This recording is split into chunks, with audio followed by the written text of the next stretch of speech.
Good morning. Around these parts, I'm often known as the money guy, or sometimes the building guy. For 12 years, I've been the director of Congregational Stewardship Services, although the program has been known by a couple of other names along the way. Part of my job is to help congregations raise money, sometimes to pay for a new building, often money to build a brand new facility. In fact, another part of my job is to provide building loans up to $1 million for qualifying congregations. Well, I have a secret. I'm not such a big fan of new church buildings. Now, please don't understand, new spiritual homes can be beautiful, and they can certainly help create a spiritual setting for meaningful worship. New buildings can also enable congregations to grow in number of members, especially in situations where an inadequate, overly crowded building has stymied growth. These new buildings are, of course, also quite expensive. In fact, many of our congregations are carrying debt that represents 25% of their annual operating budget. That means that, in these cases, 25 cents of every dollar in congregant annual financial commitments, pledges, goes to servicing their debt. I see congregations struggling to balance their annual operating budget by sponsoring auctions, hosting suppers, and planning various and sundry other fundraisers. And just to be clear, fundraisers are great for building community and funding external ministries, but they are a terrible way to balance an operating budget. Just for kicks someday, figure out how many hours are required to conduct one of your fundraisers. You'll find that it takes an inordinate amount of time for a relatively small return. And then take a look at who contributes money to these fundraisers. You will find that, to a great extent, congregants are simply trading money among themselves.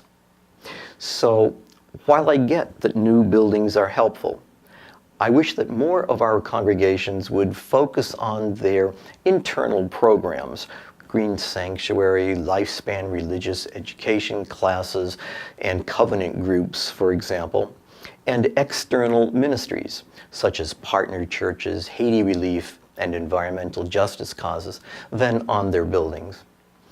There's a workshop that I occasionally offer called Beyond an Edifice Complex. In this workshop, I contend that we spend far too much money on providing a beautiful spiritual setting for our worship. And those of us in the Northeast are particularly guilty with our white steepled, historically significant buildings. These buildings often take on a life of their own and sometimes figuratively hold their congregations hostage with their expensive upkeep. In the workshop, I suggest that there are many other issues that deserve at least as much of our attention as our buildings. To be sure, I'm not at all suggesting that we neglect our historical treasures. I'm not suggesting that we let paint peel and steeples rot. I am suggesting, however, that we covenant to be better stewards of our environment as well as responsible stewards of our buildings. Imagine what we could accomplish.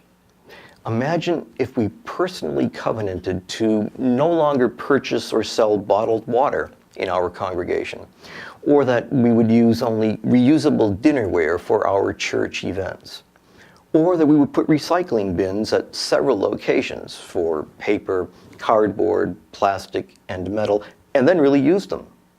Or that we would use only recycled paper in our copy machines, and that we would use both sides of every sheet. Or that we would use non-toxic, non-bleach cleaners. Or that we would replace all of our incandescent and fluorescent bulbs with CFLs. Now, not when the current bulbs burn out. Now, I know that many of you are already committed to some of these efforts, so I challenge you to add one more item to your list of environmental stewardship efforts. Just one more. And for those of you still sitting on the sidelines of environmental stewardship, I challenge you to start now with just one effort. And as for me, I covenant to avoid using my car at least one day each week. It's just one small step. Won't you join me with one step of your own?